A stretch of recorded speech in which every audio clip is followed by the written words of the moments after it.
Radio Rosy 101.6 मेगाहर्जको कार्यक्रम हाम्रो स्कुलमा यहाँहरू सबैलाई हार्दिक स्वागत छ।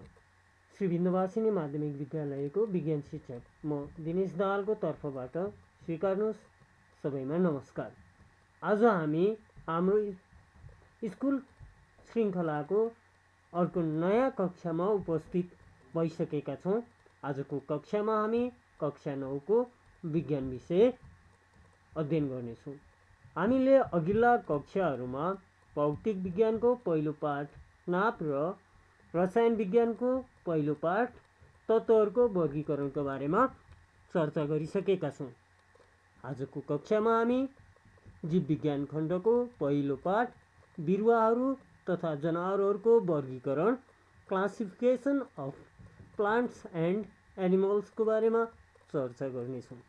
विद्यार्थी भाइ बहिनीहरू, तपाईहरू सबैजनाले आफ्नो पाठ्यपुस्तक आफ्नो सामुन्ने राखी पाठ पल्टाइसक्नुभयो होला। अब हामी आजको कक्षा सुरु गरौँ। हाम्रो वरपर विभिन्न सजीवहरू रहेका छन्। यस्ता सजीवहरू बिरुवाहरू, जनावरहरू वा सूक्ष्म जीवहरू हुन सक्छन्। के तपाईँ आफ्नो वरपर रहेका यस्ता सबै सजीवहरूको नाम भन्न सक्नुहुन्छ? के ती सबै सजीवहरूको गुण तथा विशेषताहरू एकै किसिमका हुन्छन्? पक्कै पनि हुँदैनन्। यो पृथ्वीमा करिब 10 अर्ब प्रजातिका जनावर तथा वनस्पतिहरू रहेका छन्। ती सबै जनावर तथा वनस्पतिहरूको गुण समान त पक्कै हुँदैन। हरेक सजीवहरूको गुण तथा विशेषताहरू फरक फरक हुन्छन्। यी सबैका बिचमा बनावट, जीवन पद्धति तथा वासस्थानको आधारमा धेरै भिन्नता पाइन्छ। हाम्रो पृथ्वीमा रहेका यी सम्पूर्ण सजीवहरूको छुट्टा छुट्टै अध्ययन गर्न गाह्रो हुन्छ। त्यसैले विद्यार्थी भाइ बहिनीहरू, हामीले हरेक सजीवहरूको छुट्टा छुट्टै अध्ययन गर्न अप्ठ्यारो हुने भएकाले सजीवहरूको वर्गीकरण गर्नुपर्ने हुन्छ। त्यसैले आधारभूत सिद्धान्तहरू अनुसरण गरेर सजीवहरूको वर्गीकरण गर्ने गरिन्छ। सजीवहरूका खास गुणहरू जस्तै शारीरिक बनावट, आहारको स्रोत र तरिका, क्रम विकास, कोषको बनावट, शारीरिक संरचनाको आधार लगायतका आधारहरू तय गरी सजीवहरूको वर्गीकरण गर्ने गरिन्छ। हरेक सजीवहरूको वर्गीकरण गर्दा मिल्ने गुण भएका सजीवहरूलाई एउटा समूहमा र फरक गुण भएका सजीवहरूलाई फरक समूहमा राखिन्छ। जस्तै काग, परेवा, कुखुरा, हाँस आदिलाई चरा समूहमा राखिन्छ भने गाई, भैँसी, बाख्रा लगायतका सजीवहरूलाई जनावर स्तनधारी समूहमा राखिन्छ। अब चर्चा गरौँ सजीवहरूको वर्गीकरण भनेको के हो, त्यसको परिभाषातर्फ। सजीव वस्तुहरूलाई समान र असमान प्रकृति वा गुणको आधारमा विभिन्न समूहहरूमा क्रमबद्ध गर्नुलाई नै सजीवहरूको वर्गीकरण भनिन्छ। विद्यार्थी भाइ बहिनीहरू, परिभाषा फेरि एकपटक। सजीव वस्तुहरूलाई समान र असमान प्रकृति वा गुणको आधारमा विभिन्न समूहमा क्रमबद्ध गर्नुलाई नै सजीवहरूको वर्गीकरण भनिन्छ। The process of systematic and scientific grouping of living organisms on the basis of their similar or dissimilar characteristics into various groups and subgroups is called classification of living beings. The process of systematic and scientific grouping of living organisms on the basis of their similar or dissimilar characteristics into various groups and subgroups is called classification of living beings. सजीवहरूको वर्गीकरणको सन्दर्भमा विभिन्न जीवशास्त्रीहरूले आफ्नो स्थानबाट योगदान पुर्याएका छन्। जीवशास्त्रीहरू जस्तै Carlos Linnaeus, Ernest हेइकल, आर्यच वैचाकर र Karl वस जस्ता जीवशास्त्रीहरूले सम्पूर्ण सजीवहरूलाई बृहत समूहमा विभाजन गर्ने प्रयास गरे जसलाई जगत भनिन्छ। विद्यार्थी भाइ बहिनीहरू, हामीले कक्षा 8मा दुईवटा जगत, जन्तु जगत र वनस्पति जगतका बारेमा पढिसकेका छौँ। कार्लस लिनेयस, जसलाई फादर अफ ट्याक्सोनोमी भनेर पनि चिनिन्छ, उनले करिब 5900 प्रजातिका वनस्पति तथा 4000 प्रजातिका जनावरहरूलाई दुई जगत, वनस्पति र जनावर जगतमा विभाजन गरेका थिए। उनले आफ्नो विभाजनको मुख्य आधार आहाराको माध्यम र हिँडडुलको आधार बनाएका थिए। उनै जीवशास्त्री कार्लस लिनेयसले सजीवहरूको जिनस र स्पेसिजको आधारमा नामाकरण गर्ने पद्धतिको सुरुवात गरे, जसलाई बाइनोमिनल सिस्टम अफ नोमेनक्लेचर भनिन्छ। यही पद्धतिको आधारमा सबै सजीवहरूको वैज्ञानिक नाम निर्धारण गरिन्छ। विद्यार्थी भाइ बहिनीहरू, हामी मानिसको वैज्ञानिक नाम होमो सेपियन्स हो। यहाँ होमो सेपियन्समा होमो हाम्रो जिनसको नाम हो भने सेपियन्स हाम्रो स्पेसिजको नाम हो। हाम्रो जिनस र स्पेसिज दुईवटा नाम मिलाएर मानिसको वैज्ञानिक नाम होमो सेपियन्स हुन्छ।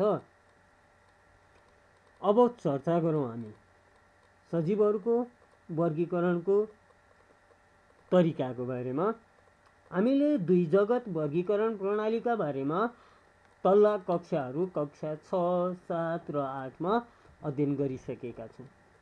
यस कक्षाको यो पाठमा हामी सजीवहरूको वर्गीकरणमा 5 जगत पद्धतिको बारेमा चर्चा गर्नेछौँ। 5 जगत प्रणालीको अवधारणा सन् 1969मा अमेरिकी ट्याक्सोनोमिस्ट रोबर्ट एच विचाकरले ल्याएका हुन्। रोबर्ट एच विचाकरले सजीवहरूलाई 5वटा जगतमा वर्गीकरण गरेका छन्।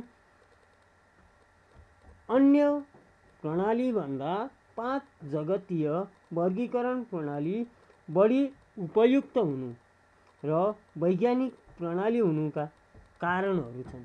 ती कारणहरू यस प्रकार छन्। प्रोकार्योट्स र युक्यारियोट्सलाई छुट्याएर राखिएको छ। एककोषीय सजीवहरूलाई छुट्टा छुट्टै राखिएको छ, जस्तै जगत मोनेरा र प्रोटिस्टामा। हरितकणयुक्त वनस्पति र हरितकण नभएका वनस्पतिहरूलाई छुट्टा छुट्टै समूहमा राखिएको छ, जस्तै फन्जाई र अल्गी। यो वर्गीकरण प्रणाली सजीवहरूको क्रम विकासको इतिहाससँग सम्बन्धित भएकाले यिनीहरूको जीवनशैलीबारे प्रष्ट हुन्छ। 5 जगतीय वर्गीकरण प्रणाली बढी उपयुक्त हुनुको कारण फेरि एकपटक प्रोकार्योट्स र युक्यारियोट्स जीवहरूलाई छुट्याएर राखिएको छ। एककोषीय सजीवहरूलाई छुट्टा छुट्टै राखिएको छ, जस्तै जगत मोनेरा र प्रोटिस्टा। हरितकणयुक्त वनस्पति र हरितकण नभएका वनस्पतिहरूलाई छुट्टा छुट्टै समूहमा राखिएको छ, जस्तै अल्गी र फन्जाई। यो वर्गीकरण प्रणाली सजीवहरूको क्रम विकासको इतिहाससँग सम्बन्धित भएकाले यिनीहरूको जीवनशैलीबारे प्रष्ट हुन्छ। अब हामी चर्चा गरौँ 5 जगत प्रणालीमा रहेका 5वटा जगतहरूको बारेमा। 5 जगतीय प्रणाली 5 किङडम सिस्टममा रहेका 5वटा जगतहरू यस प्रकार छन्: kingdom Monera, kingdom Protista, kingdom Fungi, kingdom Plantae र किङडम एनिमेलिया। जगत मोनेरा, जगत प्रोटिस्टा, जगत फन्जाई, जगत वनस्पति र जगत जन्तु गरेर 5 जगत वर्गीकरण प्रणालीमा 5वटा जगतहरू रहेका छन्। अब हामी 5वटा जगतहरूको बारेमा छोटो चर्चा गर्नेछौँ। विद्यार्थी भाइ बहिनीहरू, 5 जगतीय प्रणालीमा सर्वप्रथम आउँछ जगत मोनेरा, किङडम मोनेरा। यस जगत अन्तर्गत एककोशीय प्रोकार्योटिक जीवहरू पर्दछन्। किङडम मोनेरा अन्तर्गत चाहिँ एककोशीय प्रोकार्योटिक जीवहरू पर्दछन्। प्रोकार्योटिक भनेको चाहिँ सम्पूर्ण कोशीय अवयवहरू नभएका जीवहरू हुन्। कोषमा न्युक्लियसको रूपमा डिएनए हुन्छ। किङडम मोनेरामा रहने जीवहरूको कोषमा न्युक्लियसको रूपमा डिएनए हुन्छ। डिएनए भनेको डाइअक्सिराइबोन्युक्लिक एसिड। यिनीहरू स्वपोषित वा परजीवी हुन्छन्। ब्याक्टेरिया, एजोब्याक्टर, ब्लू ग्रीन अल्गी लगायतका जीवहरू किङडम मोनेरा अन्तर्गत पर्दछन्। त्यसै गरी दोस्रो जगत किङडम प्रोटिस्टा। जगत प्रोटिस्टा, यस जगत अन्तर्गत युकार्योटिक एककोशीय जीवहरू पर्दछन्। जगत प्रोटिस्टामा चाहिँ युकार्योटिक एककोशीय जीवहरू पर्दछन्। युकार्योटिक भनेको चाहिँ सम्पूर्ण कोशीय अवयवहरू भएका जीवहरू हुन्। कोषमा न्युक्लियस हुन्छ। अमिबा, पारामेसियम, युग्लिना लगायतका जीवहरू किङडम प्रोटिस्टामा पर्दछन्। तेस्रो जगतको बारेमा चर्चा गरौँ। तेस्रो जगत हो किङडम फन्जाई। जगत फन्जाई, यस अन्तर्गत हरितकर्ण नभएका एककोशीय तथा बहुकोशीय जीवहरू पर्दछन्। किङडम फन्जाई अन्तर्गत चाहिँ हरितकर्ण नभएका एककोशीय तथा बहुकोशीय वनस्पतिहरू मुख्य रूपमा पर्दछन्। यिनीहरू परपोषित हुन्छन्। यिनीहरू आफ्नो खानाको लागि अरूमा भर पर्ने किसिमका हुन्छन्। सडे गलेका कुहिएका वस्तुबाट आफ्नो खाना प्राप्त गर्दछन्। ढुसी, च्याउ, इस्ट, म्युकर लगायतका वनस्पतिहरू यस समूह अन्तर्गत अथवा यस जगत अन्तर्गत पर्दछन्। अब चर्चा गरौँ अर्को जगत किङडम प्लान्टी, जगत वनस्पतिका बारेमा। यस जगत अन्तर्गत सेलुलोजको कोषभित्र भएका कार्बोहाइड्रेट सञ्चय गर्ने र प्रकाश संश्लेषण मार्फत आफ्नो खाना आफै बनाउने सजीवहरू पर्दछन्। जगत वनस्पतिमा चाहिँ हरितकणयुक्त सेलुलोजको कोषभित्र भएका कार्बोहाइड्रेट सञ्चय गर्न सक्ने र प्रकाश संश्लेषण क्रियाबाट आफ्नो खाना निर्माण गर्ने जीवहरू पर्दछन्। यस जगत अन्तर्गतका वनस्पतिहरू अथवा जीवहरू स्वपोषित हुन्छन्। यिनीहरूले आफ्नो खाना आफै बनाउँदछन्। जस्तै आँप, उत्तिस, साल, च्याउ, स्याउ, उन्यु लगायतका वनस्पतिहरू किङडम प्लान्टी अन्तर्गत पर्दछन्। अब 5 जगत वर्गीकरण प्रणालीको अन्तिम जगत किङडम एनिमेलिया। सम्पूर्ण बहुकोशीय जीवहरूलाई, जनावरहरूलाई वा जन्तुहरूलाई यस जगतमा राखिएको छ। यिनीहरू युक्यारियोटिक कोषले बनेका, कोषभित्र र हरितकण नभएका जीवहरू हुन् भने यिनीहरू परपोषित हुन्छन्। विद्यार्थी भाइ बहिनीहरू, हामीले 5वटा जगतहरूको बारेमा छोटकरीमा चर्चा गरिसक्यौँ।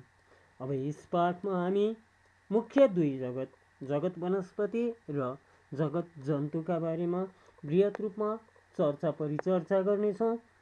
आजको कक्षामा हामीले सजीवहरूको वर्गीकरण भनेको के हो, सजीवहरूको वर्गीकरण के आधारमा गरिन्छ, सजीवहरूको वर्गीकरणमा योगदान पुर्याउने जीवशास्त्रीहरूको परिचय लगायतका विषयवस्तुहरूमाथि चर्चा गऱ्यौँ।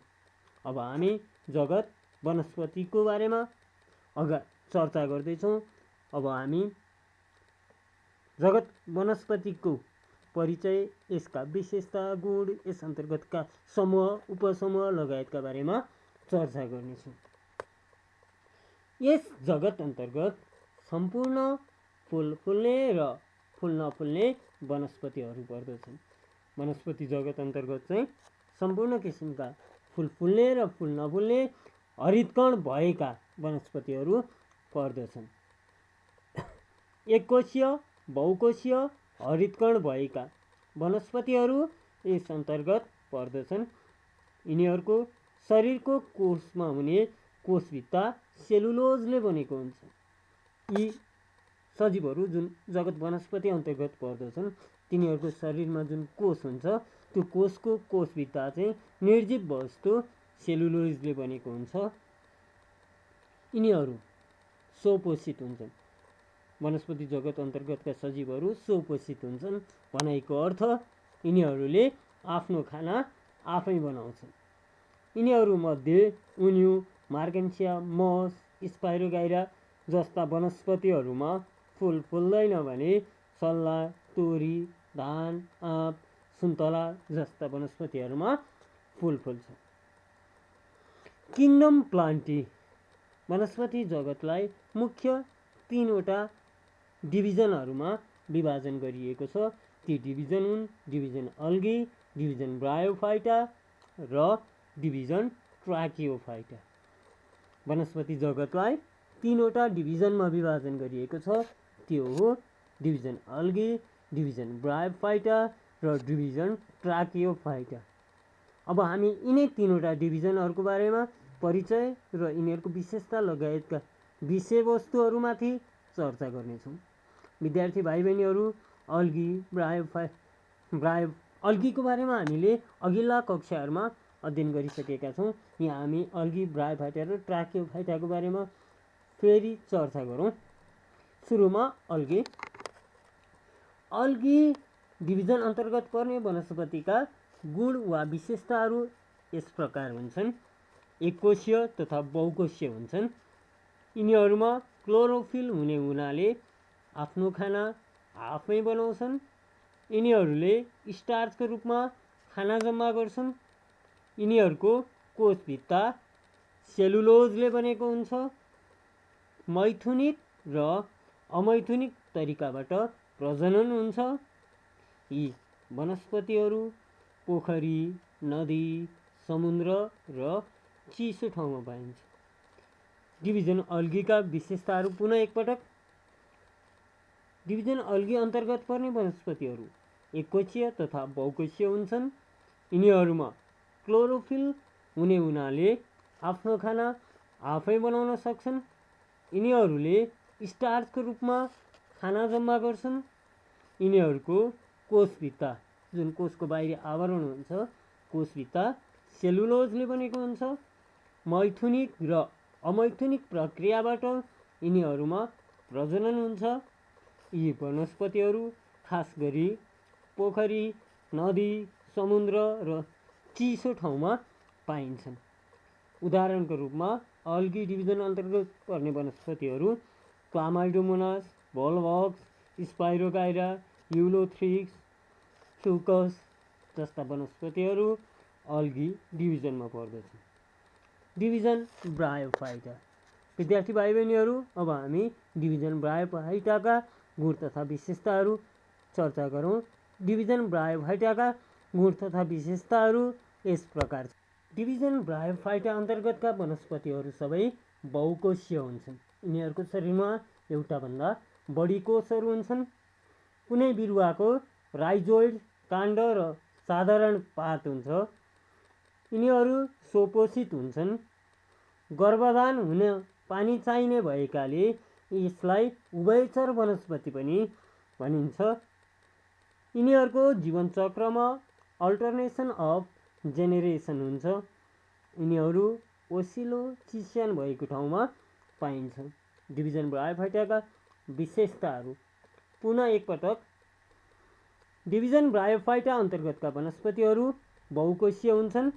कुनै बिरुवाको राइजोइड काण्ड र साधारण पात हुन्छ। यिनीहरू स्वपोषित हुन्छन्। गर्भाधान हुन पानी चाहिने भएकाले यसलाई उभयचर वनस्पति भनिन्छ। यिनीहरूको जीवन चक्रमा अल्टरनेसन अफ जेनेरेसन हुन्छ। भनाइको अर्थ यिनीहरूको जीवन चक्र पुरा हुन 2 चरण हुन्छ, स्पोरोफाइटिक र ग्यामेटोफाइटिक चरण। यी दुवै चरणहरू एकपछि अर्को लगातार रूपमा सञ्चालन हुने गर्दछन्, जसलाई अल्टरनेसन अफ जेनेरेसन भनिन्छ। यिनीहरू ओसिलो र चिस्यान भएको ठाउँमा पाइन्छन्। जस्तै उदाहरणको रूपमा मार्केन्सिया, मस, रिसिया जस्ता वनस्पतिहरू ब्रायोफाइटा डिभिजन अन्तर्गत पर्दछन्। अब अर्को छ तेस्रो डिभिजन ट्राकियोफाइटा। ट्राकियोफाइटा डिभिजन अन्तर्गत विकसित बिरुवाहरू पर्दछन्।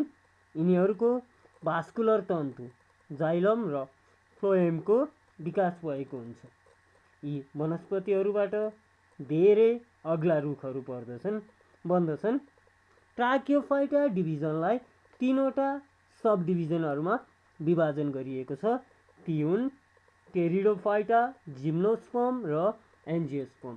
ट्राकियोफाइटा डिभिजनलाई 3वटा subdivision Pteridophyta, subdivision gymnosperm र सब डिभिजन एन्जियोस्पर्ममा विभाजन गरिएको हुन्छ। अब ट्राकियोफाइटा डिभिजनका 3वटा सब डिभिजनहरूको बारेमा थोरै चर्चा गरौँ। विद्यार्थी भाइ बहिनीहरू, पहिला हामीले टेरिडोफाइटालाई छुट्टै डिभिजन भनेर पढेका थियौँ। अब चाहिँ हामी टेरिडोफाइटालाई ट्राकियोफाइटा डिभिजनको सब डिभिजनका रूपमा चर्चा गर्नेछौँ। सब डिभिजन टेरिडोफाइटा अन्तर्गत पर्ने वनस्पतिहरूका गुण तथा विशेषताहरू यस प्रकार हुन्छन्। यी बिरुवाहरूको बिउ हुँदैन, तर जरा, काण्ड र पात प्रष्ठसँग छुटिएको हुन्छ। यिनीहरूमा जाइलम र फ्लोएम जस्ता जटिल तन्तुहरूको विकास भएको हुन्छ। यी बिरुवाहरूको पातको पछाडिपट्टि खैरो दाना हुन्छ, जसलाई सोरस भनिन्छ। यसले स्पोर उत्पादन गर्दछ। स्पोर अङ्कुरण भएर ग्यामेटोफाइट बन्दछ। यिनीहरूको जीवन चक्रमा अल्टरनेसन अफ जेनेरेसन हुन्छ। सब डिभिजन टेरिडोफाइटाका विशेषताहरू फेरि एकपटक, यी बिरुवाहरूको बिउ हुँदैन, तर जरा, काण्ड र पात प्रष्ठसँग छुटिएको हुन्छ। यिनीहरूमा जाइलम र फ्लोएम जस्ता जटिल तन्तुहरूको विकास भएको हुन्छ। यी बिरुवाहरूको पातको पछाडिपट्टि खैरो दाना हुन्छ। विद्यार्थी भाइ बहिनीहरू, तपाईँहरूले उन्यु त देख्नुभएकै छ। उन्युको पातको पछाडिपट्टि पहेँलो वा खैरो रङको थोप्लो जस्तो दाग देख्नुभएको होला नि, हो त्यो नै सोरस हो। त्यो सोरसले स्पोर उत्पादन गर्दछ। स्पोर अङ्कुरण भएर ग्यामेटोफाइट बन्छ। यिनीहरूको जीवन चक्रमा अल्टरनेसन अफ जेनेरेसन हुन्छ। उदाहरणका रूपमा उन्यु, लाइकोपोडियम, सिलाजिनेला जस्ता वनस्पतिहरू सब डिभिजन टेरिडोफाइटा अन्तर्गत पर्दछन्। अब अर्को sub division gymnosperm. Sub division gymnosperm अन्तर्गत पर्ने वनस्पतिहरूका गुण तथा विशेषताहरू यस प्रकार छन्।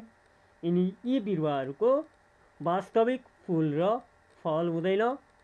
बिउ फलभित्र नभई नाङ्गो हुन्छ। यिनीहरूको पात लाम्चो र तिखो हुन्छ। यिनीहरूको फुल एकलिङ्गी हुन्छ। फुलमा ओभरी हुँदैन, जसले गर्दा फल लाग्दैन। पोलिनेसन हावाको माध्यमबाट हुन्छ। यी बिरुवाहरू जमिनमा पाइन्छन्। सब डिभिजन जिम्नोस्पर्मका विशेषताहरू पुनः एकपटक, यी बिरुवाहरूको वास्तविक फुल र फल हुँदैन। बिउ फलभित्र नभई नाङ्गो हुन्छ। जस्तो स्याउ सुन्तलाको बिउ त फलभित्र रहेको हुन्छ नि, तर जिम्नोस्पर्म सब डिभिजन अन्तर्गत पर्ने वनस्पतिहरूको बिउ फलभित्र नभइकन नाङ्गो हुन्छ। यिनीहरूको पात लाम्चो र तिखो हुन्छ। सल्लाहको पात देख्नु भएको छ नि, हो त्यस्तै लाम्चो र तिखो हुन्छ। यिनीहरूको फुल एकलिगी हुन्छ। विद्यार्थी भाइ बहिनीहरू, हामीले फुलका 4वटा भागहरू क्यालिक्स, कोरोला, एन्ड्रोसियम, गाइनोसियमको बारेमा 8 कक्षामा पढिसकेका छौँ। गाइनोसियम र एन्ड्रोसियम फुलका भाले र पोथी अङ्ग हुन्। जिम्नोस्पर्म सबडिभिजन अन्तर्गतका वनस्पतिहरूमा चाहिँ फुल एकलिङ्गी हुन्छ। भनेको फुलमा या त गाइनोसियम मात्र हुन्छ या त एन्ड्रोसियम मात्रै हुन्छ। फुलमा ओभरी नहुने भएकाले फल लाग्दैन। पोलिनेसन भनेको परागसेचन क्रिया हावाको माध्यमबाट हुन्छ। यी बिरुवाहरू जमिनमा पाइन्छन्। उदाहरणको लागि साइकस, सल्ला जस्ता वनस्पतिहरू सब डिभिजन जिम्नोस्पर्म अन्तर्गत पर्ने वनस्पतिहरू हुन्। भाइ बहिनीहरू, हामी डिभिजन ट्राकियोफाइटाको तेस्रो सब डिभिजन एन्जियोस्पर्म अन्तर्गत चर्चा गर्नेछौँ। सब डिभिजन एन्जियोस्पर्म अन्तर्गत पर्ने बिरुवाहरूका वा वनस्पतिहरूका गुण तथा विशेषताहरू यस प्रकार हुन्छन्। सब डिभिजन एन्जियोस्पर्म अन्तर्गतका बिरुवाहरूको वास्तविक फल र फुल हुन्छ। यी बिरुवाहरू सबैभन्दा विकसित हुन्छन्। सब डिभिजन एन्जियोस्पर्म अन्तर्गत पर्ने बिरुवाहरू वनस्पति जगतका सम्पूर्ण सजीवहरू मध्येको विकसित हुन्छन्। यी बिरुवाहरूको फलभित्र बिउ हुन्छ। यी बिरुवाहरू कुनै बाइसेक्सियल र कुनै युनिसेक्सियल हुन्छन्। भनाइको अर्थ यी बिरुवाहरूको फुल, कुनैको फुल 2 लिङ्गी फुल हुन्छ भने कुनैको 1 लिङ्गी फुल हुन्छ। फुल विकसित हुन्छ। फुलमा ओभरी र ओभ्युल दुवै हुन्छ। परागसेचन क्रिया हावा, पानी, किरा, जनावर आदिको माध्यमबाट हुन्छ।